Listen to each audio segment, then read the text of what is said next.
As we addressed in the virtual demo of properly setting up your laser tracker, we've already determined the area to locate our Radian core and completed the infill calibration.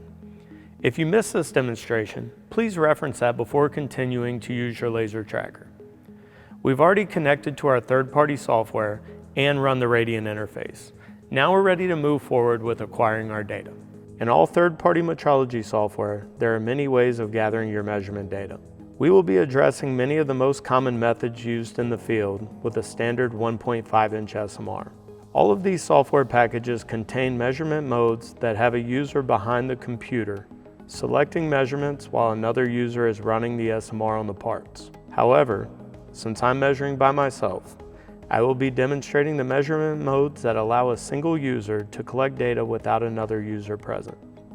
Our first points will be taken to establish a plane or flatness check using a method that will record a point once the SMRs remain stable in the same place for a specific amount of time. This method is known as stable point, smart point, stability trigger, among many other names. You can customize the time and movement parameters in your measurement profiles. Where you place your SMR is directly correlated to the specifications of your job. For this demo, we will be creating a relatively even-spaced grid of coverage for the plane.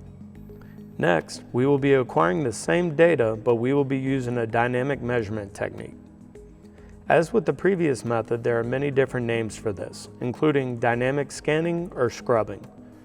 This process involves establishing a stable surface and then moving your SMR across the surface, maintaining constant contact and keeping the face of the SMR towards the Radian at all times. Once you've reached the end of your measurement, you should spin the face of the SMR away from the laser tracker while maintaining contact to the surface.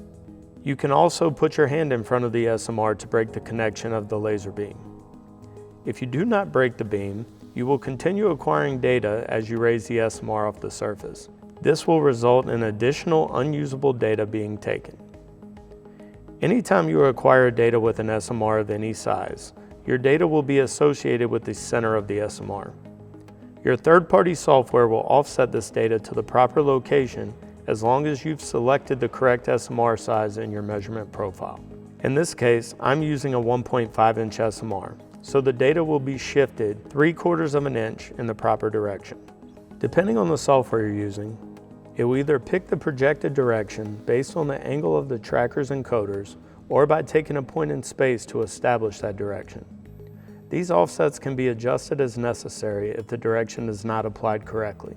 You'll notice that the data between the dynamic and stable measurements are nearly identical, but they do show some slight deviation.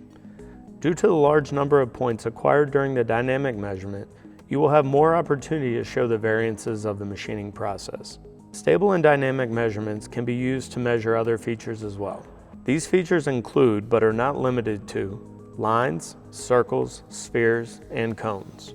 We will be recording additional plane measurements to show the perpendicularity of the sides of this part. We will also be recording the edges of our part using the 1.5-inch SMR and an edge nest. You'll find that an edge nest tends to be included in most standard laser tracker toolkits. It allows you to accurately locate the straight edge of a right-angled part in one measurement.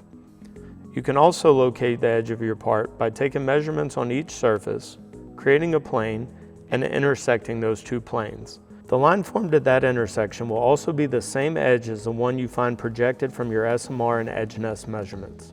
Perpendicularity and parallelism of our stable and dynamic lines can be shown the same way we found the perpendicularity of our first two planes.